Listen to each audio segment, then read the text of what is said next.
Welcome to Karl Marx Does the Washing Up, where we ponder ludicrous metaphysical nonsense in the time it takes to make 5 Tesco basic microwave meals. which is 21 minutes. Brilliant. I'm Shy Tally. And I'm Ilyas and Shy. And this evening, we've got with us Terrence The Teacher. Yeah. Hi. Hi. Yeah. Thank you for coming on today, Terrence. Thank you. So pleasure. Yeah.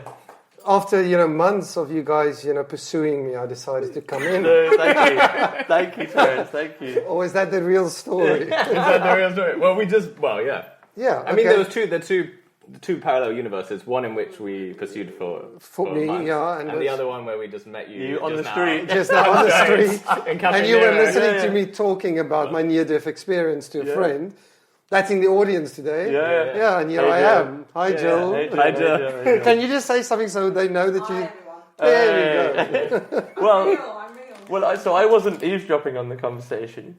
So perhaps for me and our audience, you can tell us about this near-death experience. So this is something that I haven't really shared with a lot of people, but Jill is a close friend, and we're having a private conversation.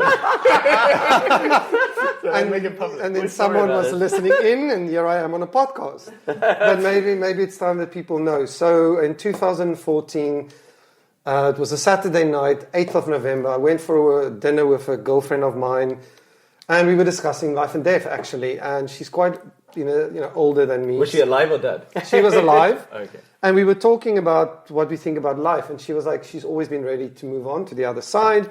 And I was The like, other side of life? whatever she thinks it is, wherever it is we go. Okay. And I was going, no, I want to live forever. Because I've always thought I want to live forever. So it was quite a fascinating chat. Walked her home. And then as I walked home myself, I started feeling that the world was just getting smaller and smaller.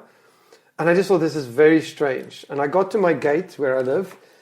And as I stood in front of my gate... Becoming smaller and smaller in terms of... It felt Could like you it feel was it always collapsing folding around you? in. Wasn't there that movie with Leonardo DiCaprio? Yeah, like Inception, where Everything folds in. It felt like that was what was happening.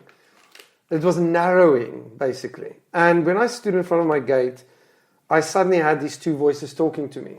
And I've never had voices talking to me. But it was like a clear voice saying to me, just go and lie down and sleep, and it will be the best sleep you've ever had.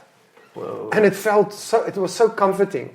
But then I had another voice. Now, in that week, someone had given me a book called 59 Seconds to Change Your Life.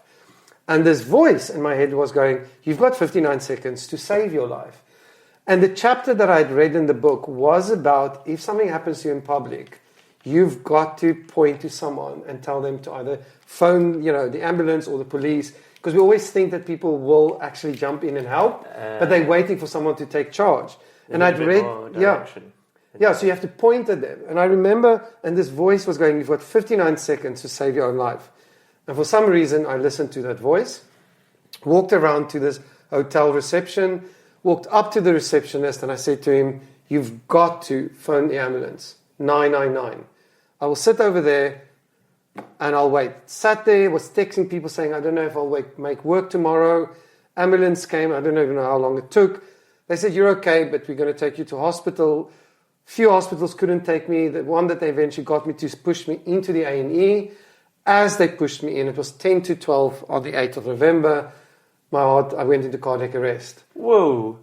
And they told me afterwards it was 20 minutes. They shocked me 9 times, burned away some of my skin, because they do it in 2 places. Yeah. Wait, sorry, what was 20 minutes? My heart stopped for 20 minutes. Oh, Yeah, and then they defibbed him. And they defibbed me 9 times. They also obviously did resuscitation, broke some of my ribs, but they kept going because I was quite big, looked quite strong. And obviously a young man. I looked young, etc.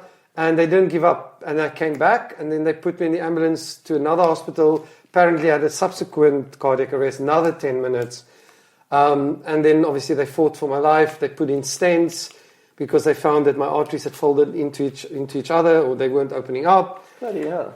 And I sat, for 24 hours. Apparently, they didn't know if I was going to survive or not.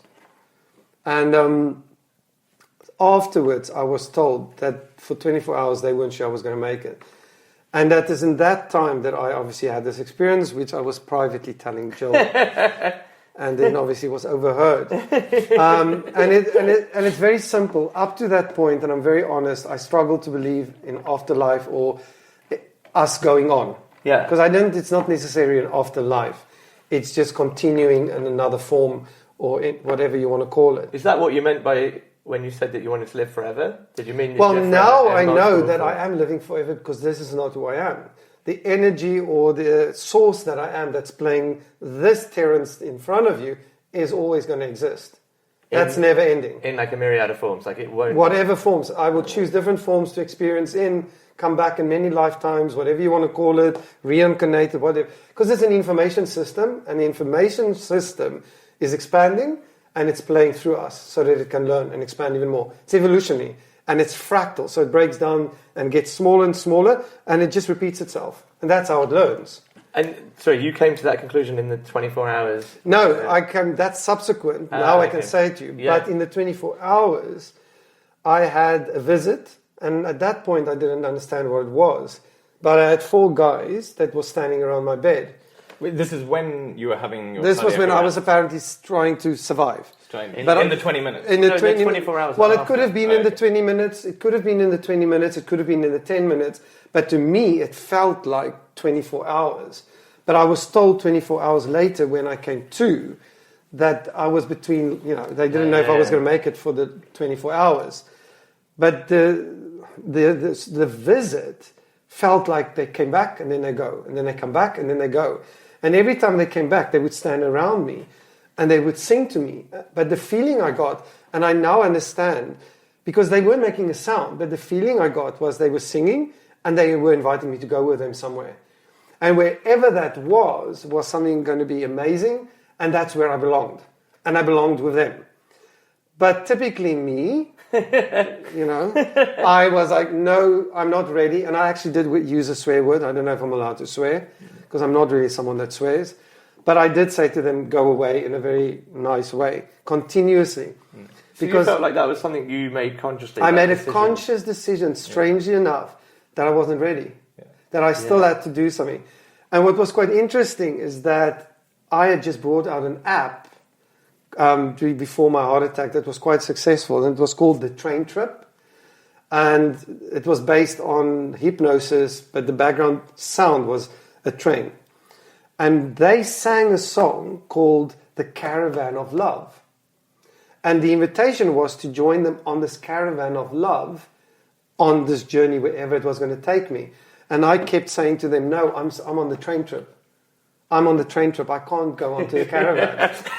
So do you think it was your app that brought you back to the living? I feel that I wasn't finished with that journey. He was committed to... I was committed to finishing the train trip. Oh, so if they'd offered you a train of love, you may have I gone. might have gone. Yeah. You might have never gone. know. Maybe the sign is to work for TFL. Yeah, exactly. Well, No, but actually, so I do think it's amazing that you consciously made that decision. Why do you think you consciously made that decision? I think that we know as a force and energy, whatever we are, soul, IUC, whatever you want to call yourself, consciousness, when you're done and when you're not done. And you felt like you weren't And done. I think I wasn't done. But so you think, there's a lot of people say near-death experiences, they have similar kind of thing that there's this choice, right, presented. So, but do you think I didn't know that people have a choice. I always think that they just taken up, down that light and then they're there. And then they said, okay, we want you to go back. That's the stories I used to get. Okay. Where with me, Yeah. I was going, no, I'm not going with you. I didn't even go there. I was like, okay. I'm and I need to finish my trip. Okay. That's what I felt. It was different. Yeah. I'm sure you know a lot more about this than me, but what I know is this force of energy kind of pulling you upwards to None of that. I was conscious that I was in a bed and that you had and that I had these people standing around and they were inviting me. But I knew that if I said yes, then this experience would have been over. Okay. This avatar would have been done and then I would have moved on. Now, one of the theories that I've always believed in, in the science is that your brain releases chemicals. Like endorphins. And stuff to make it easier for you.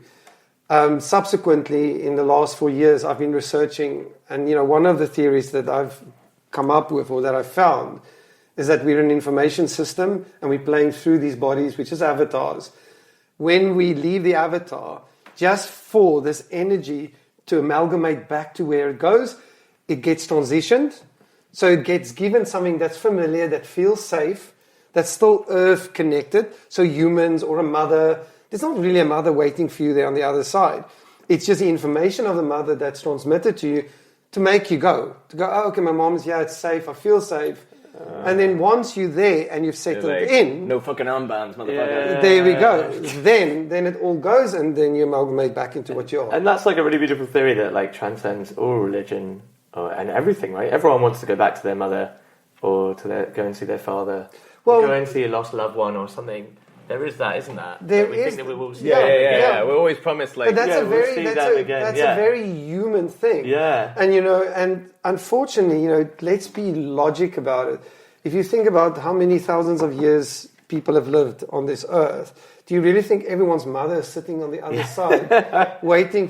Because there's no one even it's coming just like anymore. one huge maternity. Precisely. Waiting, one after another. I think whatever's on the other side has gone back into redistribute itself and experiencing. Yeah, and I think all these things are just like creating like forms that we can relate to in order to comfort us. Right? Yeah, exactly. Just like different forms of religion. Same like the just like fashion. Some people like Prada, some people like Nike, some people. It's different strokes for different folks. Yeah, but it's also interesting that you get the two things that tempt you as the mother and the virgins as well, and it's quite normally you don't want those. Well, it is what two realities. Maybe your mother introduces you to the virgins, but it depends on your beliefs. It depends on your culture. That's true. But it depends. I didn't have a mother. Yeah, exactly. Yeah. I grew up in an orphanage, so I had no connection to a mother figure.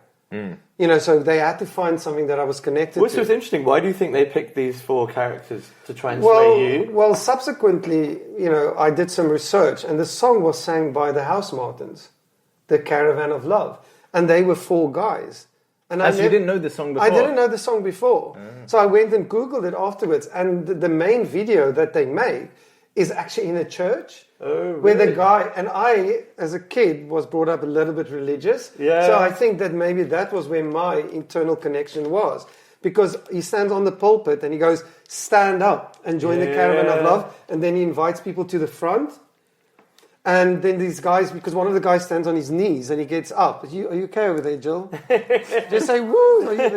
You haven't transcended to the other side or having a near-death experience as I'm talking.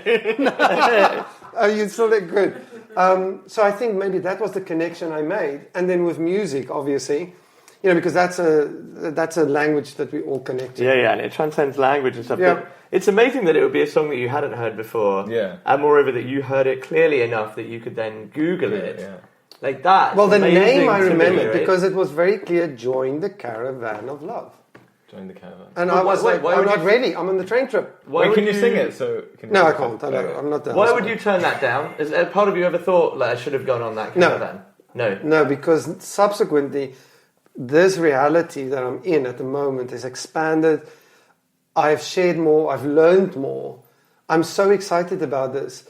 If I had moved on then, it would have been a wasted life, I think. It's just my own belief.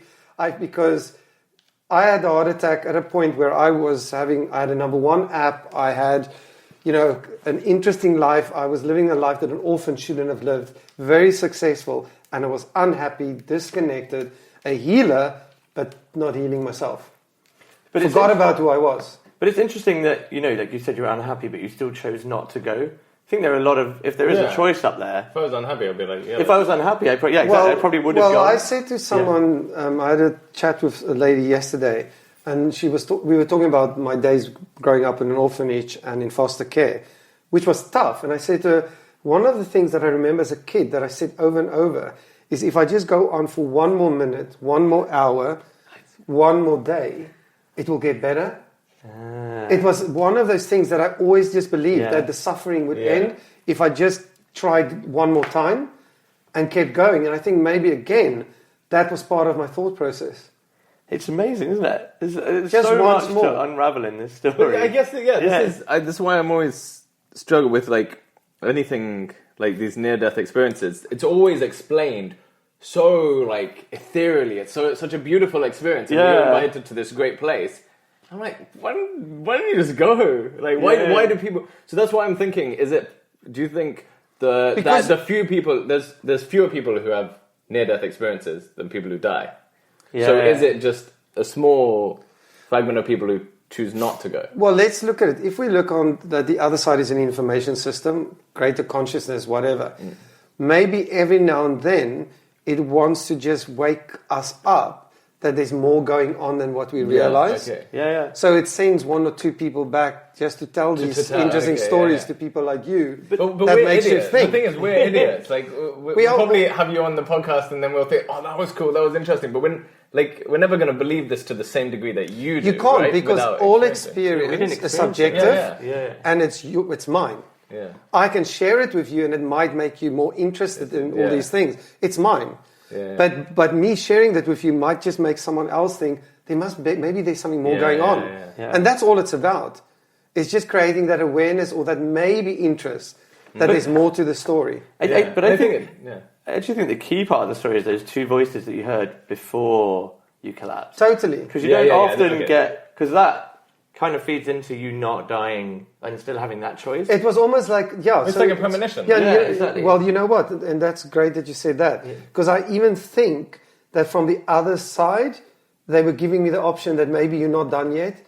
Yeah, so they made it easier for me. Because if I had my heart attack in the flat, I would have been gone. You would have been alone, right? If I had the heart attack just before the ambulance got me to the hospital, I would have been gone. Yeah. It was almost, and the fact that it said 59 seconds, which actually made me speed up. Yeah. I rushed to go and tell them. It was almost like I was being guided and helped, that even the other side wasn't ready for me to move on, that maybe I still had something. Maybe I was supposed to, survive so I could be on this podcast tonight. Yeah. And talk to you guys. Well, definitely. But even that book, there's a client of mine that told me about the book, and for some reason I just never collected it, and he kept on, and eventually said, "Listen, my PA will drop it off. Please, get it this week." And then I read that one chapter, and here I am telling the story. Hey, maybe we should. Oh, you didn't even finish the book. Yeah. I just read the one chapter. Oh shit. Okay, let's not read this book because it's clearly like. Well, maybe we'll read the other chapters. Yeah.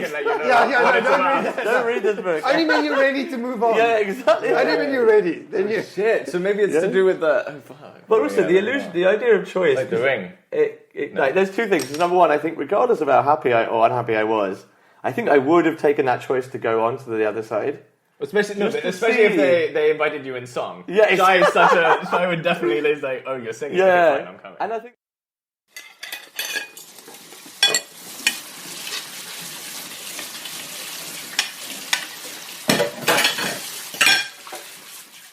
the other thing was we've got a friend who said that at birth you have the same choice. You have a choice to choose your parents, but you don't really have a choice. It's just kind of given to you.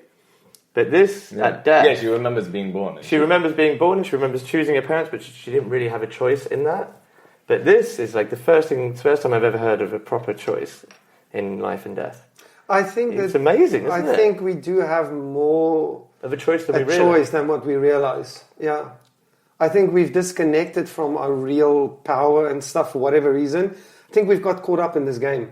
Yeah. And we've limited ourselves. And I did, because I'm a very pragmatic, scientific-orientated person. It has to make sense, be real. And it took, 2 heart attacks to make me go, oh, shit, maybe there's more to this. But what's the relationship between the near-death experience, or the heart attacks, and the idea of a simulation? How did you? What happened with that is that because of my background growing up in different foster care homes, I wasn't connected to one religion, one belief, one faith, and I was trying to find answers. So everywhere I was listening, to Judaism, whatever was out there, I was trying to find what works for me, and I could not believe in a soul. I just couldn't find where does a soul sit. I couldn't believe that my soul sits somewhere here between my heart and my abdomen. It just didn't work for me. And then when I obviously survived the heart attacks, I started researching. One of the things that happened is someone said to me, you have to meditate. So I found meditation and mindfulness. But again, I'm not into oogly-googly stuff. I can't do the oms and the ums and sit in a certain position because, first of all, my joints are too stiff. So I can't even do yoga if I wanted to. Yeah. I wanted it to be scientific. Once I found the science behind mindfulness, I wanted to know, but where's the soul then? And then I discovered this American guy that has this theory, and he's a physicist. And he just explained it in such a pragmatic, logic way that once I finished reading his 900-page book in 3 months, I was like, I have a soul. There is something outside of this that is playing through this avatar. And it just makes total sense to me. Doesn't matter really what, it's a metaphor. Whatever works for you. Wherever you come back, your background, your faith, it's a metaphor so that we keep on playing this game. So that we keep on experiencing. Because whatever is out there, God, universe, consciousness, it wants to experience this. Because it's evolving through this. Don't think that God is already made and perfect there. It's still expanding. It's fractal. Even above God, there's something else. Mm. So this experience is like a kind of, it's like a school in which God learns about itself. Totally. How can you love if you've never hated? How can you appreciate life if you've never died? Do you understand that? I mean, how could you taste food and love the taste of food if you don't chew it? I think that's a really interesting theory. Well, oysters. Yeah. But whatever. I mean, oysters make you happy. It's a very pragmatic theory. Actually. Yeah, because but seriously, that I always knew is that it's in the experience that you have an understanding. Just like you said, you can't understand what I've gone through because I've experienced it. How can greater consciousness understand all of this if it doesn't experience it? Yeah. But how did you experience it? Which part? The part where you're almost dying. Well, I mean, the part was it just your consciousness, or were you in a body when they were singing to you? I felt that I was still in my body because I felt like I was holding on tightly. And did you? I think if there was a comic strip, it would show me, with claws and I don't know whatever, maybe some belts around me, going, I'm not letting go. But so I felt that I was still very present, but I understood that the communication, because it wasn't verbal, was on a different field. Different consciousness, a different experience. Because I wasn't talking. Yeah. And obviously the doctors and the nurses that were fighting for my life, I mean, they didn't hear me talk. Yeah, they didn't know what you were because I had pipes down my throat and I had a hole that they had to put in and for oxygen and stuff. But it was still happening in language because there was a song in English. There was communication. But the song... language is man-made. It was a communication that creates an understanding, so you just know. And what you heard was the song, but maybe they weren't singing. But they weren't singing. It was music. It felt like music. It felt like they were singing. And then all I knew was they were inviting me, and all I got was join the caravan of love. And that's why I went and researched it, because it was a song, Caravan of Love, and it was 4 guys. And then when I Googled it, and I saw it was the House Mom, I was like, oh my God. But you don't know that it was you don't necessarily think that they said the Caravan of Love. That's just the message, like the encoded message. Yeah, totally. It was again a metaphor that I would relate to. Okay. But it was so clear. It was but the funny love. thing is that, and this is a very personal thing, which I'm not going to get into, but strange enough, Caravan and I don't have a very good relationship because of my childhood. Negative things around caravans and myself has happened. So do you think that played a big role? So it played another big role in why I would not. You wouldn't, So even though they thought it was inviting me to something beautiful, and I felt it was the caravan that deterred me. So that adds another layer into the message, right? That maybe they didn't want you to come, but they had to offer you. They had to offer. Maybe I had the choice. I had the choice, and they had to make me understand I had a choice. But from the other side, I was almost given a little bit of a push. Maybe that was a sign that it's a bad choice. Or maybe that you have to confront the caravan. Oh, yeah. I have subsequently done a lot of confronting on those things. So actually, I think what's really important is, have you heard, not so much the caravan of love again, but those 2 voices that you heard before your cardiac arrest, have you heard any voices like that again? Not that clearly, no. Not that clearly? No, not that clearly. I mean, I do, and I do think that the information can, be downloaded to you. Yeah. Some people call it channeling. Some people call it spirits. Again, it's a metaphor. Yeah. It's not some woman going, "Ooh, Jill, I'm your grandmother coming to talk to you." The information system just knows that Jill will listen to her grandmother. "Ooh, Jill, that red dress that you wore, taps into information. Oh, Jill will connect to Jill. You've got to change your life because it's trying to help Jill. Because it supports us.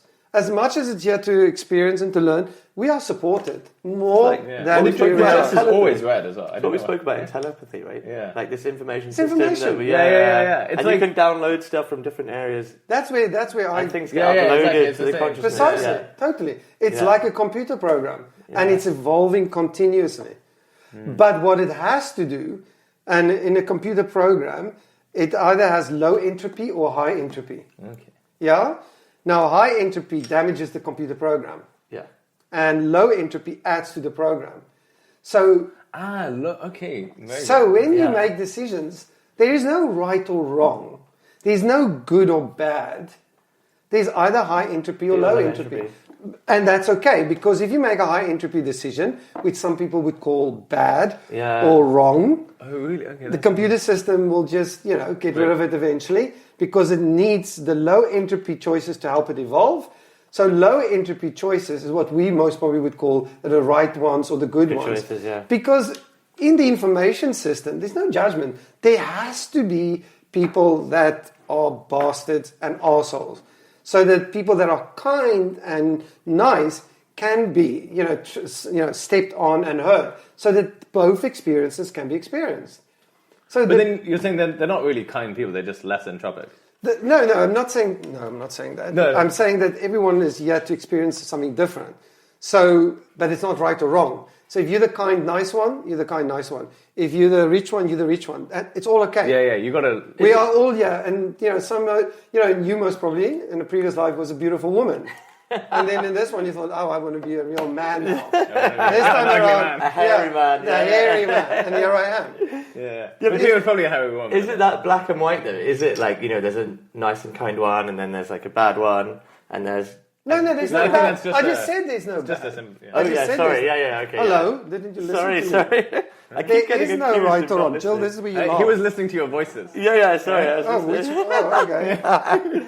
Sorry. Yeah, there's no right or wrong, and and even in and for me, having grown up in the way I did, with the story of an orphan, blah blah. Now I understand that it wasn't a sad story or a poor me story. It was an experience that I chose, and I came to experience it, expand. Hopefully, through that, learn to make low entropy decisions. So I add to the pot. But the pot is me, the pot is you, it's him, it's her. We are all part of it. Now I understand when they talk about we all one. Because before it was like, it's me. I've got to survive. I want to be the best at what I do. Yeah. But if we are one big collectiveness working towards one big understanding, everything I experience helps you. And everything you experience helps him. Okay. Then suddenly my choices change. I mean, then it's not that I then act kind. I have to be kind.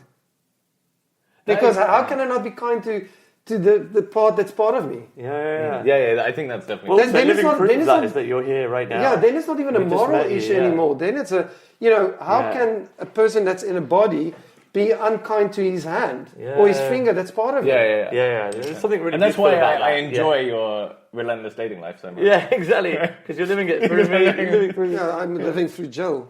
She sends me the photos. No, Well, I think the biggest thing is as well, it's just, when people have this sort of experience, they almost spend so much of their life trying to chase that experience again or achieve a similar experience. Whereas you seem to not be wanting to do that. You seem to have accepted that you've learned from this. Every day offers a new experience. And that philosophy I had since childhood. Yeah. And there's a new possibility. You can sit in a Cafe Nero talking to your best friend and some guy can be listening in, eavesdropping, and invite you for a podcast. You know what I mean? That's what makes it so amazing. Yeah. Also, if he's trying to revisit it, he has to go get a heart attack. You probably don't want to have that many of them, right? No, but I mean, it's not like me No, going but to a mountain I understand to what he find says because we can, like the pleasant experiences. Yeah, that experience. So and you learn so much from it. Like, would you want to see what you can learn again? But I mean, the casing that it came in for you was a heart attack, right? 2, yeah. Yeah, 2. So but maybe the second time you were chasing it. No. Yeah. No, that's not a fair thing to say. Was there any fear when you were saying no? We ever fearful of coming back to a body that wasn't, in 100%? Not at all. You were happy to come back regardless. I did not. That wasn't even a consideration. Because you know, like that were. I wonder if that plays into some people's choice. If there is. It was not even a consideration. Strange enough, it's funny. No one's asked me that because there was this strange understanding that I would come back more perfect than I was. There was there was just that knowing. It was just implied. It was Yeah. just like, But even if I came back, Yeah. now if I think about, now that you've asked the question, with the speech impairment or brain damage, that would have still been perfect. Because then I would have been, Jill would have to care for me, and in that she would have learned, as a nanny, that would have given And her... you still would have chosen to come. Yeah. I would still have. Yeah. Because and that's the most beautiful thing that's about it. why why wouldn't you want to do it? Why do you want to go and sit up there and just be energy and blah, blah, blah. We can't wait once we've gotten back. You get bored, you come back. Yeah, and it's just... And I just got it. And that's why I think I had it from day one. Even, when my mom was killed and I survived as a kid, I was like, I'm full on. I'm on like a scone. I want to do this.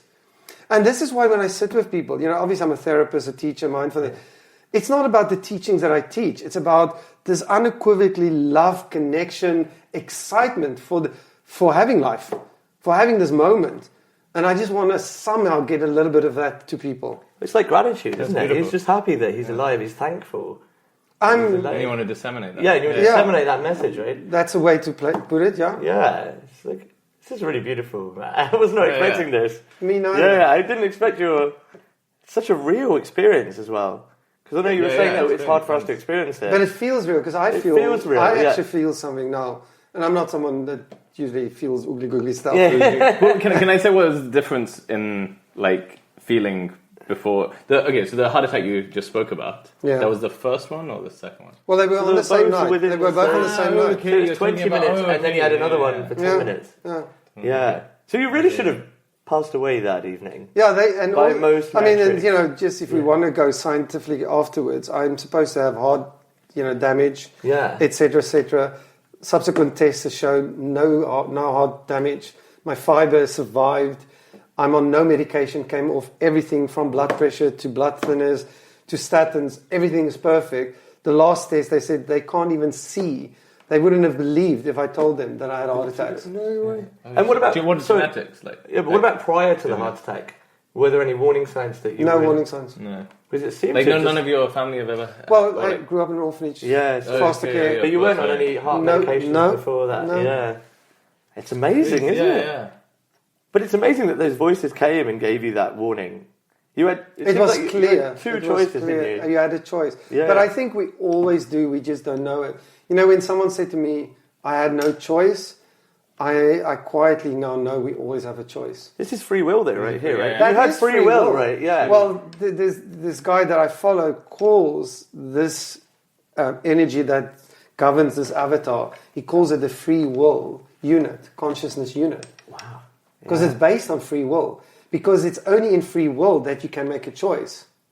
And that's the only way we learn. Yeah. But then there's still there's the free will, but there's also like a knowing you were talking about, right? Like you had to come back. Totally. So- but that knowing is when you leave this little avatar behind for a second or two, And then- connect to what you really are, and then you know what's supposed to be.